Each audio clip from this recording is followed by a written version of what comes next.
Hello અને નમસ્કાર મિત્રો, કેમ છો બધા? મજામાં ને? મિત્રો, હું મહેતા ફરી એકવાર સ્વાગત કરું છું તમારું તમારી પોતાની ચેનલ પર. મિત્રો, મને એ વાત સાંભળીને ખરેખરમાં ઘણીવાર આશ્ચર્ય થાય છે કે લોકો જ્યારે કહે છે કે ડાયાબિટીસ છે તે ઠીક નથી થઈ શકતી, માત્ર ને માત્ર તેને કંટ્રોલ કરી શકાય છે. મિત્રો, આ વાત તદ્દન ભૂલ ભરેલી છે, કારણ કે આ વસ્તુ આજે હું તમને જે કહેવાનો છું એ માત્ર બે ચોપડીઓ વાંચીને જ કહી દઈશ એવું નથી, પરંતુ આજના આ વિડીયોમાં હું તમને લોકોને એવી 12 થી 15 વસ્તુઓ વિશે જણાવવાનો છું કે જેનું જો તમે લોકો નિયમિતપણે સેવન કરી દેશો તો ડાયાબિટીસ છે તે જડમૂળમાંથી ઠીક થઈ જશે. અને તેની સાથે સાથે મિત્રો એ પણ તમને લોકોને જણાવી દઉં કે ડૉક્ટર પણ તમને કહી દેશે કે હવે તમારે કોઈ પણ પ્રકારની દવાની જરૂર નથી, તમે બિલકુલ ઠીક છો. જી હા મિત્રો, એટલા માટે, કારણ કે મિત્રો તમે જોશો કે આજનો આ વિડીયો થોડો પ્રમાણમાં લાંબો છે, પણ એટલું તો હું પૂરા વિશ્વાસ સાથે કહી શકું કે આજનો આ એક વિડીયો જોઈ લેશો અને અહીં જે સૂચવવામાં આવેલી વસ્તુઓ છે તેનું સેવન કરવામાં આવશે રોજે રોજ, તો મિત્રો ગેરંટી સાથે કહું છું ડાયાબિટીસને લગતા અન્ય કોઈ પણ વિડીયો તમારે જોવાની જરૂર નહીં પડે અને સાથે સાથે તમારા ડાયાબિટીસ શરીરની છે તે પણ સંપૂર્ણપણે દૂર થઈ જશે. એટલા માટે જ કહું છું મિત્રો કે જો તમને લોકોને પણ ડાયાબિટીસ છે અથવા તો તમારા પરિવારમાં કોઈ પણ વ્યક્તિને ડાયાબિટીસ છે તો ચોક્કસથી આ વિડીયો છે તમારા માટે. જી હા મિત્રો, સૌથી પહેલાં તો આપણે લોકોએ એ સમજી લેવું ખૂબ જ વધારે જરૂરી બની જાય છે કે ડાયાબિટીસ છે શું અને શા માટે થાય છે. મિત્રો, જો આ વસ્તુને સમજી લો ને તો પહેલા અઠવાડિયાની અંદર જ તમારી ડાયાબિટીસ છે તે ધીમે ધીમે ઘટવા લાગશે અને 2 કે 3 મહિનાની અંદર તો જડમૂળમાંથી તે સંપૂર્ણપણે દૂર થઈ જાય છે. મિત્રો, સૌથી પહેલાં એ સમજવાનો પ્રયત્ન કરીએ કે ડાયાબિટીસ છે શું. તો મિત્રો તમને જણાવી દઉં કે જ્યારે પણ આપણે લોકો કોઈ પણ પ્રકારના ખોરાકનું સેવન કરીએ છીએ ત્યારે તે ખોરાક આપણા મોઢામાંથી અન્નનળી મારફતે પેટમાં જાય છે અને પેટમાં તેનું રૂપાંતર ગ્લુકોઝની અંદર કરવામાં આવે છે. પરંતુ આ ગ્લુકોઝની અંદરથી ઉર્જા ત્યારે જ ઉત્પન્ન થાય છે જ્યારે આ ગ્લુકોઝ કોષોની અંદર દાખલ થાય. પરંતુ કોષોની અંદર આ ગ્લુકોઝને દાખલ કરવા માટે શરીરમાં એક અગત્યના અંતઃસ્ત્રાવની જરૂર પડે છે અને જેનું નામ છે ઇન્સ્યુલિન. જી હા મિત્રો, અને આ ઇન્સ્યુલિનને ઉત્પન્ન કરવાનું કાર્ય સ્વાદુપિંડ છે તે કરે છે. હવે મિત્રો એક પ્રકારે કહેવા જાઉં ને તો અહીં ઇન્સ્યુલિન છે એનું કાર્ય કેવું છે તો ઉદાહરણ સાથે સમજાવું તો એક દરવાજો ખોલવા માટે જેમ ચાવીની જરૂર પડે છે ને તેમ કોષરૂપી દરવાજાને ખોલવા માટે ઇન્સ્યુલિન રૂપી ચાવીની આપણે અહીં જરૂર પડશે. હવે મિત્રો પરિસ્થિતિ એવી બને છે કે જ્યારે પણ આપણા શરીરમાં આ ગ્લુકોઝ છે તે કોષોની અંદર દાખલ થાય છે ત્યારે કોષો તેનું રૂપાંતર ઉર્જામાં કરે છે અને તેના પરિણામ સ્વરૂપે આપણી શક્તિમાં આપણા શરીરમાં આપણે કોઈ પણ કાર્ય છે તેને સરળતાથી કરી શકીએ છીએ અને તેના પરિણામ સ્વરૂપે આપણા શરીરમાં ઉર્જા ઉત્પન્ન થાય છે.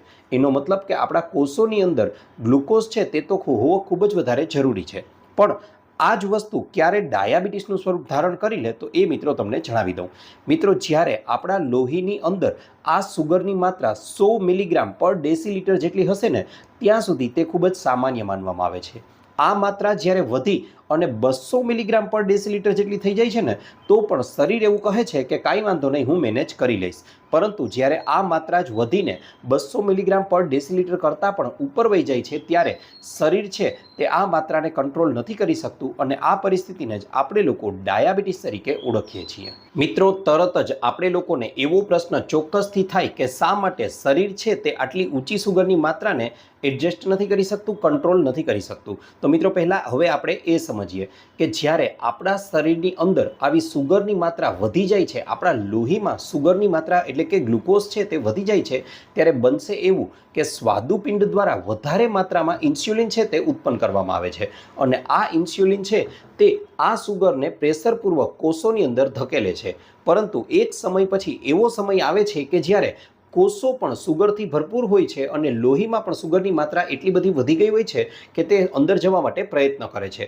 મિત્રો, આ પરિસ્થિતિ કંઈક એવી જ છે કે એક બસ છે તે પેસેન્જરોથી એકદમ ખચોખચ ભરેલી છે અને તેમાં હજુ પણ બહારથી પેસેન્જરો છે તેને ધક્કો મારવામાં આવે છે કે તેઓ અંદર જાય, તો આના પરિણામે બનશે એવું કે અંદરના પેસેન્જરો પણ તેનો વિરોધ કરશે અને પરિણામે તે અંદર નહીં જઈ શકે. બસ કંઈક આ જ પરિસ્થિતિ આપણા લોહીમાં પણ ઉત્પન્ન થાય છે અને આ સમયે હવે કોષો છે તે ઇન્સ્યુલિનનું સિગ્નલ છે તેને અવગણવા લાગે છે. તેના પરિણામ સ્વરૂપે બને છે એવું કે આ વધારાની સુગર છે તે લોહીમાં ભળે છે અને તેના પરિણામ સ્વરૂપે આપણું લોહી છે તે ઘાટું બની જાય છે. હવે આ ઘાટું લોહી જ્યારે શરીરની જુદા જુદા અંગોની નલિકાઓમાંથી પસાર થાય છે ત્યારે તેને ડેમેજ તો કરે જ છે, તેની સાથે સાથે ઘાટું લોહી છે તે શરીરની નલિકાઓની અંદરના ભાગે જામવા લાગે છે અને તેના પરિણામ સ્વરૂપે તે જુદી જુદી બીમારીઓનું કારણ પણ બનવા લાગે છે અને ઇન્ફ્લામેશન પણ ઉત્પન્ન થાય છે. અને એટલા માટે જ મિત્રો ડાયાબિટીસ છે તેને એવું કહેવામાં આવ્યું છે કે diabetes is the mother of all disease.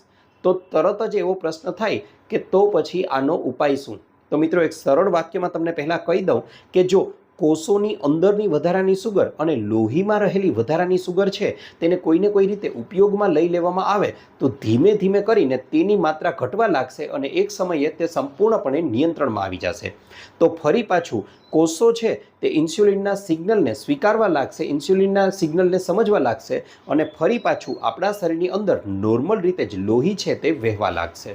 હવે મિત્રો આપણે લોકો કરીએ છીએ એવું કે એન્ટી ડાયાબિટીક ગોળીઓ તો ખાઈએ જ છીએ પણ તેની સાથે સાથે એવો ખોરાક ખાઈ લઈએ છીએ કે જેથી કરીને ડાયાબિટીસ છે તે કંટ્રોલમાં નથી આવતી.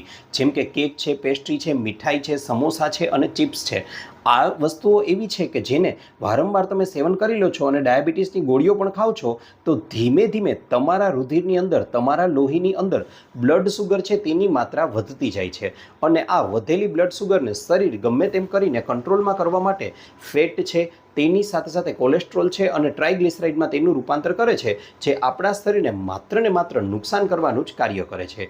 એટલા માટે જ મિત્રો સૌથી પહેલાં તો એ સમજી લેવું ખૂબ જ વધારે જરૂરી છે કે ડાયાબિટીસ છે એ કોઈ ખરેખરમાં બીમારી જ નથી, પરંતુ ખાણીપીણી, ખોટી ખાણીપીણીને લીધે ઉદ્ભવેલી એક પ્રકારની સમસ્યા છે અને તેનું સંપૂર્ણપણે નિવારણ લાવી શકાય જો આપણી ખાણીપીણીને ફરીથી આપણે સુધારી લઈએ તો ફરીથી આપણી બ્લડ સુગર છે તે પણ નોર્મલ થઈ શકે.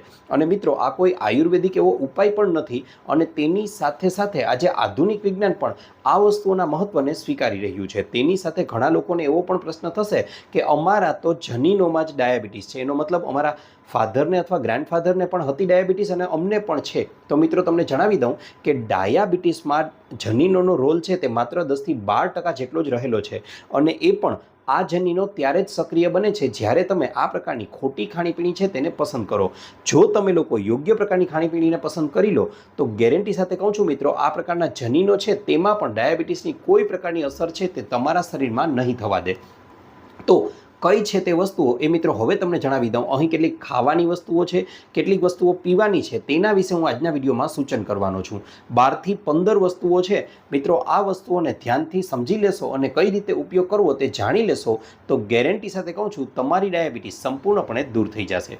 તો નંબર 1 ઉપર કઈ વસ્તુને સ્થાન આપવામાં આવેલું છે તો તેનું નામ છે સલાડ. જી હા મિત્રો, જો તમે લોકો ડાયાબિટીક છો અથવા તો પ્રી ડાયાબિટીક છો તો ચોક્કસથી તમે લોકો પણ જ્યારે બપોરનું ભોજન કરો છો તો બપોરના ભોજન કરતાં પહેલાં તમારે લોકોએ ચોક્કસથી એક નાની વાટકી ભરી અને સલાડનું સેવન કરવું જ જોઈએ. આ સલાડની અંદર તમે લોકો ઋતુ અનુસારના મૂળા છે, કાકડી છે, બીટ છે, ગાજર છે કે અન્ય કોબી છે કે અન્ય કોઈ પણ તમને ભાવતું સલાડ છે તેનું સેવન તમે કરી શકો છો.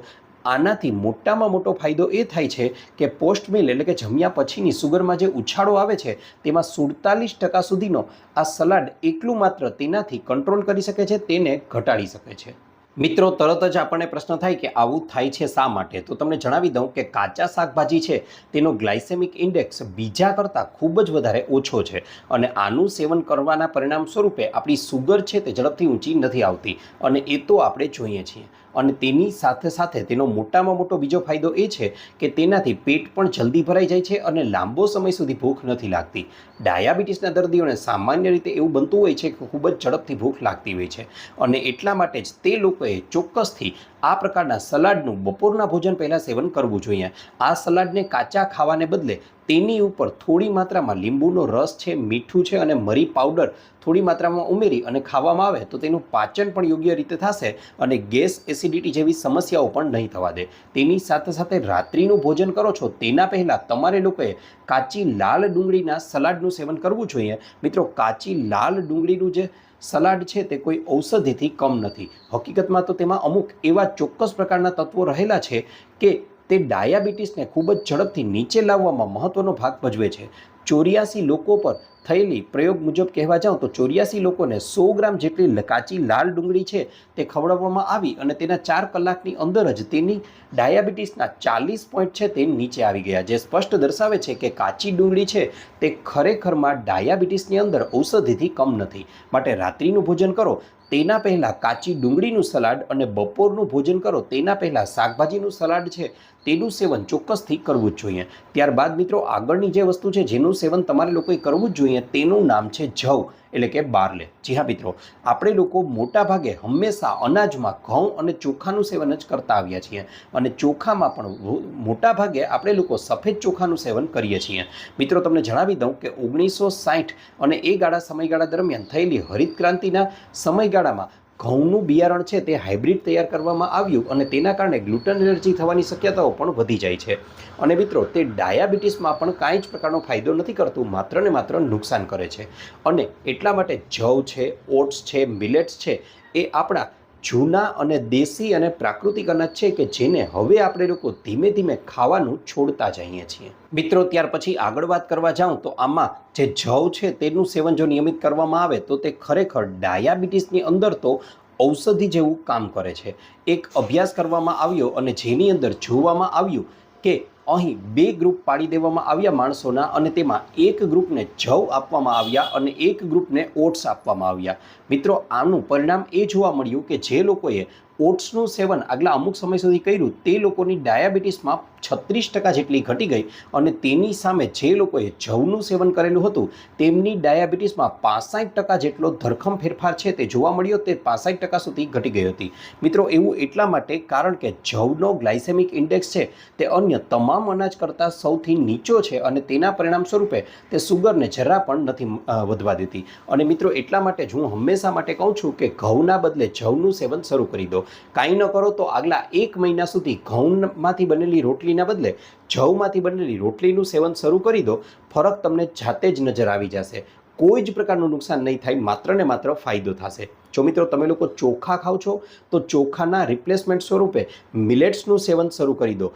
તેમાં ફાઇબર છે અને તેની સાથે સાથે એન્ટીઓક્સિડન્ટ તો ભરપૂર હોય જ છે, પણ આ ઉપરાંત મિલેટ્સનું જ્યારે સેવન કરો છો ત્યારે મિલેટ્સને સૌથી પહેલાં તો પાણીની અંદર 6 થી 8 કલાક સુધી પલાળી દેવાના છે અને ચોખાની જેમ જ તેની જુદી જુદી પ્રકારની રેસીપી બનાવી અને તેનું સેવન તમે કરવાનું શરૂ કરી દો. તેની સાથે સાથે તમે જવ છે, રાગી છે, મિલેટ્સ છે, ઓટ્સ છે તેનું સેવન પણ શરૂ કરી શકો છો. આની સાથે મિત્રો પરિણામો એટલા જબરજસ્ત 1 કે 2 મહિનાની અંદર જ તમને મળી જશે કે તમારા આશ્ચર્યનો પાર નહીં રહે. ત્યાર પછી મિત્રો આગળની જે વસ્તુ કે જેને અહીં સ્થાન આપવામાં આવેલું છે તેનું નામ છે ફળો એટલે કે ફ્રૂટ્સ. ડાયાબિટીસમાં મોટાભાગના લોકોનો હંમેશા એવો પ્રશ્ન રહેતો હોય છે કે શું ખરેખરમાં ડાયાબિટીસમાં ફળોને ખાવા જોઈએ કે નહીં? તો મિત્રો તેનો સ્પષ્ટ જવાબ છે હા, ખાવા જોઈએ અને ચોક્કસથી ખાવા જ જોઈએ. શા માટે? કારણ કે એક તો ફળોની અંદર ભરપૂર માત્રામાં ફાઇબર અને ફ્રુક્ટોઝ એટલે કે સુગર રહેલી છે અને આ કુદરતી સુગર છે કે જે લીવરની અંદર ખૂબ જ સરળતાથી પચી જાય છે. તેની સાથે સાથે તેમાં વિટામિન્સ, ફાઇબર્સ અને એન્ટીઓક્સિડન્ટ પણ ભરપૂર માત્રામાં રહેલા હોય છે કે જેથી કરીને આપણા શરીરને આ પ્રકારના ફળો ખાવાથી માત્ર ને માત્ર ફાયદો થાય છે. આ ઉપરાંત મિત્રો વાત કરવા જાઓ તો આ ફળો છે તે આપણા શરીરની અંદર સરળતાથી પચી પણ જાય છે. ખાસ કરીને વાત કરીએ તો તમારે લોકોએ સહેજ ખાટા સ્વાદ ના હોય તેવા ફળોની પસંદગી કરવાની છે. તેમાં જાંબુ છે, સફરજન છે, સંતરા છે, પાઇનેપલ છે, દ્રાક્ષ છે, જરદારુ છે, આવા ફળોનું સેવન કરી શકો છો. મિત્રો જાંબુ અને જાંબુના ઠળિયાનો ડાયાબિટીસમાં કેટલો ફાયદો થાય છે એના વિશે મારે જણાવવાની જરૂર નથી, તે તમે બધા લોકો જાણો છો. મિત્રો ડાયાબિટીસમાં બાકી એટલું એક તકેદારી રાખજો કે મીઠા ફળો છે તેની પસંદગી ઓછી કરવી જોઈએ અથવા તો તેની બહુ ઓછી માત્રા છે તેનું સેવન કરવું જોઈએ. જેમ કે કેળા છે, કેરી છે, ચીકુ છે, ખજૂર છે, તરબૂચ છે, આવા ફળો છે તેનું શક્ય હોય તો સેવન ન કરવું અને કરવું જ છે તો એકાદ ચીર ખાઈ અને છોડી દેવા, કારણ કે તેનાથી આપણી સુગર છે તે વધી શકે છે કારણ કે તે સ્વાદમાં મીઠા છે. મિત્રો ત્યાર પછી વાત કરવા જાઉં તો અહીં તમારે લોકોએ ફળો છે તેને ચોક્કસથી ખાવાના છે. યાદ રહે, ફળોનું જ્યુસ છે તે નથી પીવાનું કારણ કે આખા ફળો ખાશો ત્યારે જ તેમાં રહેલા ફાઇબર છે તેનો ભરપૂર માત્રામાં ફાયદો મળી રહેશે. માટે ફળો છે તેને ખાવાનો આગ્રહ રાખી શકાય પરંતુ પીવાનો આગ્રહ ન રાખવો જોઈએ. ત્યાર પછી મિત્રો આગળની જે વસ્તુ છે તેનું નામ છે હેલ્ધી ફેટ્સ. જી હા મિત્રો, જો તમારે લોકોએ બ્લડ સુગરને વધારવી છે તો વધારે કાર્બોહાઈડ્રેટયુક્ત ખોરાક છે તે ખાવો જોઈએ. એનો મતલબ તેનાથી ખૂબ જ ઝડપથી તમારી બ્લડ સુગર છે તે સ્પાઇક આવે છે. આ ઉપરાંત પ્રોટીનયુક્ત ખોરાક ખાશો તો તેનાથી મધ્યમ ઉછાળો તેમાં બ્લડ સુગરમાં આવે છે. જ્યારે હેલ્ધી ફેટ્સનું સેવન કરવામાં આવે તો તેમાંથી બ્લડ સુગરમાં આવતો ઉછાળો તે ખૂબ જ ઓછો હોય છે અને એટલા માટે જ તમારે લોકોએ હેલ્ધી ફેટ્સયુક્ત વસ્તુઓ છે તેનું સેવન કરવું જોઈએ કારણ કે તેનો ગ્લાયસેમિક ઇન્ડેક્સ પણ ઘણો નીચો હોય છે. અહીં ઉદાહરણ સાથે વાત કરવા જાઉં તો મગફળી છે, બદામ છે, કાજુ છે, અખરોટ છે, અળસી છે, સૂર્યમુખીના બી છે, ચિયા સીડ્સ છે, નાળિયેર છે, આ એવી વસ્તુઓ છે કે જેને સાંજના સમયે સ્નેક્સ તરીકે પણ ખાઈ શકો છો અને તેમાં હેલ્ધી ફેટ્સ રહેલા છે કે જે ઝડપથી લોહીની અંદર બ્લડ સુગર છે તેને ઝડપથી ભળવા નથી દેતું અને પરિણામે ડાયાબિટીસ જેવી સમસ્યા છે તે પણ વધતી નથી. આ ઉપરાંત મિત્રો વાત કરવા જાઉં તો રિફાઇન્ડ તેલનો ઉપયોગ છે તે પણ આપણે ટાળવો જોઈએ અને તેના બદલામાં આપણે લોકોએ જો શક્ય બને તો ઘાણીનું તેલ છે તેનું સેવન કરવું જોઈએ. ત્યાર પછી મિત્રો આગળની જે વસ્તુ છે તેનું સેવન આપણે કરવું જ જોઈએ તો તે છે કઠોળ. જી હા મિત્રો, બધી દાળ ખાવાને બદલે જો અહીં શક્ય આખા કઠોળ ખાવાનો આગ્રહ રાખશો તો તેનાથી વધારે ફાયદો થશે, કારણ કે તેમાં વધારે માત્રામાં પ્રોટીન અને ફાઇબર રહેલા હોય છે. જેમ કે મગની છડી દાળ ખાવાને બદલે આખા મગનું જ સેવન કરવું જોઈએ. આ ઉપરાંત ચણા છે, ચોળી છે, રાજમા છે, આવા કઠોળનું પણ સેવન કરી શકો છો. મિત્રો મગ જેવા કઠોળ છે તેનું સેવન રાત્રિના સમયે પણ કરી શકો છો, જ્યારે રાજમા છે તેનું સેવન બપોરે કરવું જોઈએ, કારણ કે તે પચવામાં થોડા ભારે હોય છે. આ ઉપરાંત મિત્રો વાત કરવા જાઉં તો ચણામાંથી જ બનતા દાળિયા, આ દાળિયા છે તે પણ એક હેલ્ધી સ્નેક્સ છે અને ડાયાબિટીસને કંટ્રોલ કરવામાં મહત્ત્વનો ભાગ ભજવી શકે છે. માટે સાંજના સ્નેક્સમાં તમે દાળિયાનું સેવન પણ કરી શકો છો. ત્યાર પછી મિત્રો એક એવું જ્યુસનું અહીં તમને સૂચન કરું છું કે તેનું નિયમિત રીતે સેવન કરવામાં આવે ને તો ખૂબ જ વધારે ફાયદો થાય છે. જી હા મિત્રો, આ જ્યુસ છે કારેલાનું જ્યુસ. હવે કારેલાનું શબ્દ આવશે એટલે તરત જ એમ થશે કે ભાઈ એ પી જ ન શકાય. તો મિત્રો તમને અહીં જણાવી દઉં કે એક એવી રેસીપી સૂચવું છું કે જેથી કારેલાની કડવાશ છે તે સંપૂર્ણપણે દૂર થઈ જશે. આ માટે તમારે લોકોએ એક કારેલું લેવાનું છે. જો કારેલા લ્યો તો તેને થોડા ખરબચડા હોય તેવા અને ઘાટા લીલા રંગના લેવા, કારણ કે તે દેશી કારેલા હોય છે. મિત્રો આ દેશી કારેલામાંથી એક કારેલું લઈ તેની છાલ પણ નથી ઉતારવાની, બીજ પણ નથી કાઢવાના, બરાબર રીતે ધોઈ અને સીધા જ તેના ટુકડાઓ કરી લો. હવે આ ટુકડાઓ કરી લીધા પછી તેમાં આપણે લોકોએ ઉમેરવાની છે એક દૂધી.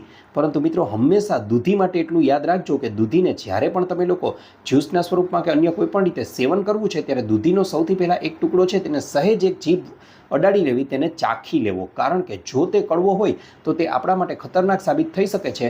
જો દૂધી કડવી હોય તો તેને ફેંકી જ દેવી જોઈએ, તેનો ઉપયોગ ન કરવો જોઈએ. જો બરાબર છે તો તેના પણ સીધા જ ટુકડાઓ કરી લો અને તેને એક મિક્સરની જારમાં ભરી અને કારેલાના ટુકડાઓ અને દૂધીના ટુકડાઓને ભરી લો અને ત્યારબાદ તેમાં ઉપરથી થોડી માત્રામાં પાણી ઉમેરી દો. સાથે સાથે અડધી ચમચી જેટલું આદું છે છીણેલું, તેની સાથે સાથે જીરુંનો પાવડર છે, ફુદીનો છે અને સંચળ છે તેને ઉમેરી અને એકદમ તેનું જ્યુસ બનાવી લો. હવે આ જ્યુસને બરાબર રીતે બહાર કાઢી અને ગળણી વડે ગાળી લો.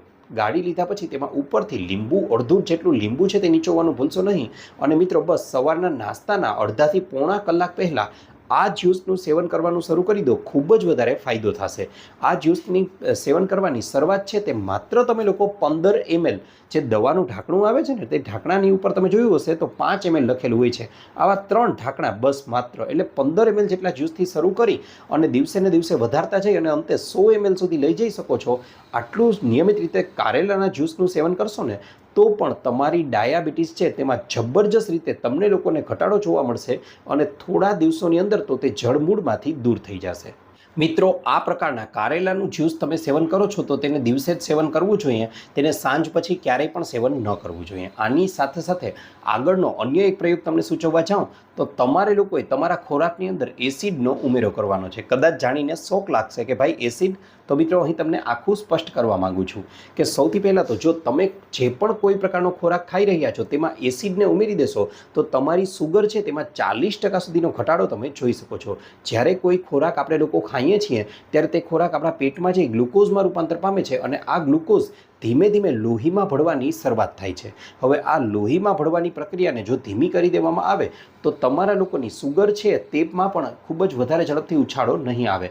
અને આવું કરવા માટે તમારે લોકોએ એક્ઝેક્ટ કાર્ય એસિડ ઉમેરવાનું છે, કારણ કે એસિડ છે તે આ કાર્યને બરાબર રીતે કરી શકે છે. હવે તમને પ્રશ્ન થાય કે ભાઈ આ એસિડ એટલે શું?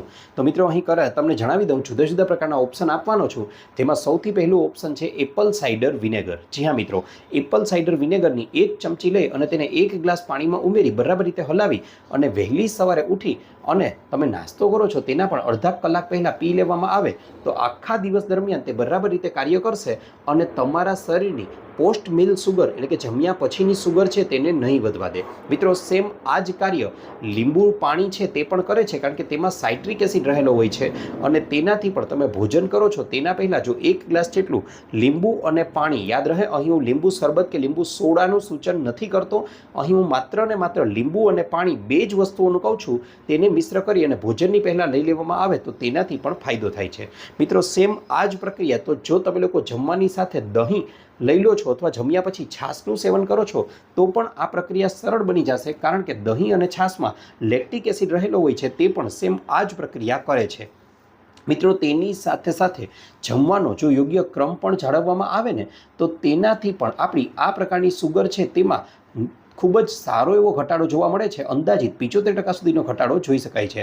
એનો મતલબ કે તમે જમો છો એના પહેલાં હમણાં જણાવ્યું એ પ્રમાણે કે તમે લોકો જો કાચા સલાડનું સેવન કરી લો છો તેના ઉપર થોડો મસાલો ભભરાવીને, તો તેનાથી બને છે એવું કે સલાડ પહેલાં પેટમાં જઈ અને પાતળું લેયર બનાવી દે છે કે જેથી કરીને પછી જે કોઈ પણ વસ્તુઓ તમે ખાઓ છો તેમાં તેનું પાચન થઈ અને જે સુગર બને છે તે સુગર લોહીમાં ધીમે ધીમે પડે છે અને તેના પરિણામ સ્વરૂપે પોસ્ટ મિલ સુગર જે છે તેમાં એકાએક ઉછાળો નથી આવતો અને તમારી સુગર છે તે વધતી નથી. ઘણીવાર ઘણા લોકોને એવો પણ પ્રશ્ન થાય કે ભાઈ મીઠાઈનું સેવન કરવું જોઈએ કે નહીં, અથવા કરવું જોઈએ તો ક્યારે કરવું જોઈએ. તો પહેલો તો જવાબ એ જ છે કે ડાયાબિટીસના પેશન્ટ મીઠાઈથી બને તેટલા આઘા રહે તો સારું, પરંતુ જો ચાલી શકે એમ જ નથી અને જમ્યા પછી મીઠાઈ ખાવી જ છે તો તમારે લોકોએ ભોજન પછી મીઠાઈ આરોગવાનો આગ્રહ રાખવો જોઈએ, કારણ કે તેનાથી તમારી બ્લડ સુગરમાં એટલો બધો વધારે ઉછાળો નહીં આવે જેટલો તમે જમતા પહેલાં તેનું સેવન કરશો તો આવશે.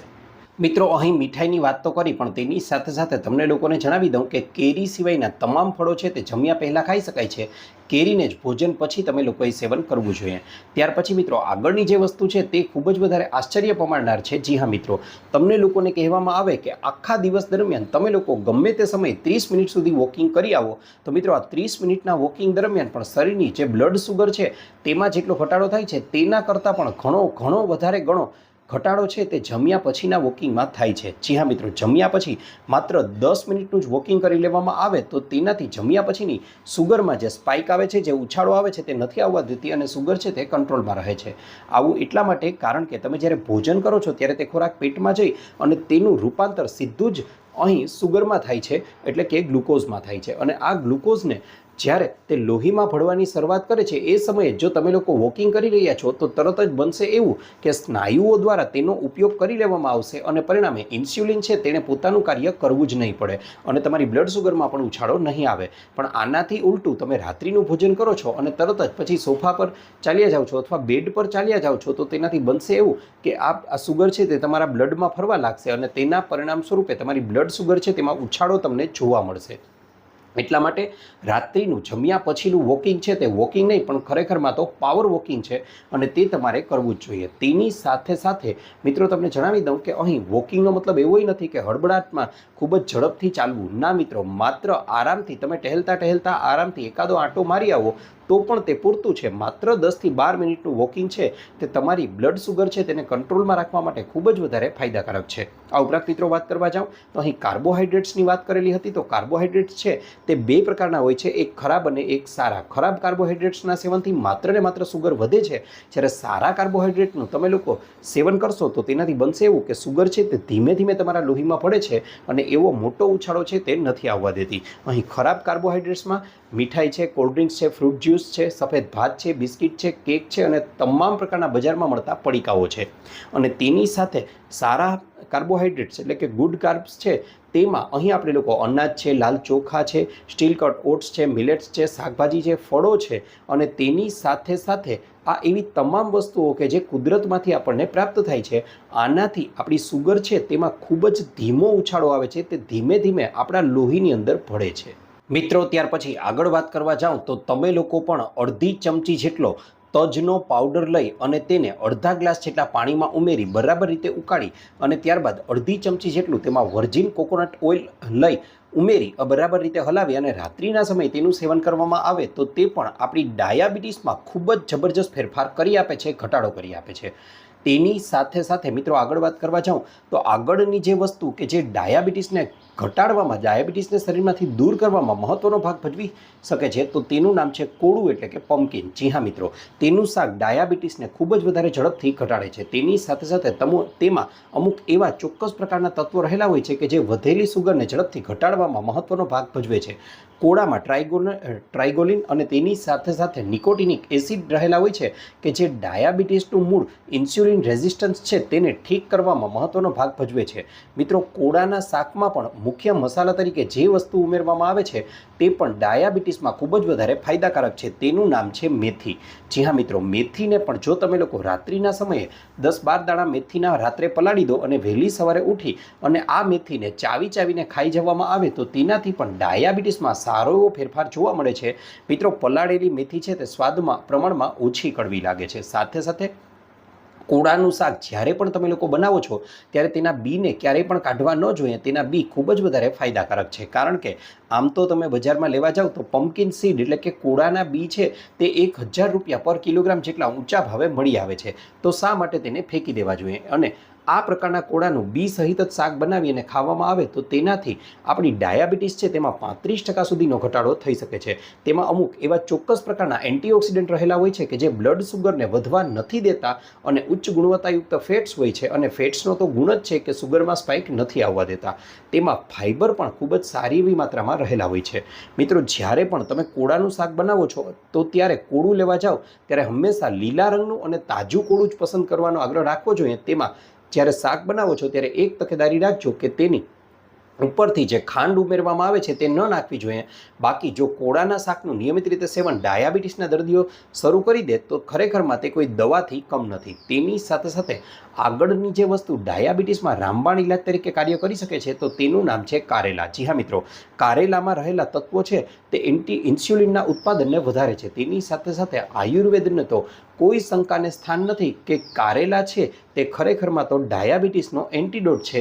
આજે આધુનિક સંશોધનો પણ એવું માને છે કે નહીં, ખરેખરમાં કારેલા છે તે ડાયાબિટીસને ઘટાડવામાં મહત્ત્વનો ભાગ ભજવે છે, કારણ કે તે સ્વાદુપિંડના કાર્યને સુધારે છે. અને નવા સંશોધનો તો એમ પણ જણાવે છે કે કારેલાનું જ્યુસ છે તે સ્વાદુપિંડના કેન્સરમાં પણ ખૂબ જ વધારે ઉપયોગી સાબિત થઈ શકે છે. મિત્રો, અહીં આપણે લોકોએ કારેલાનું અને દૂધીનું જ્યુસ બનાવતા તો શીખ્યા હતા, પણ હવે હું તમને લોકોને કારેલાના જ્યુસની પણ રેસીપી આપી દઉં કે જેનું સેવન પણ તમે લોકો કરી શકો છો.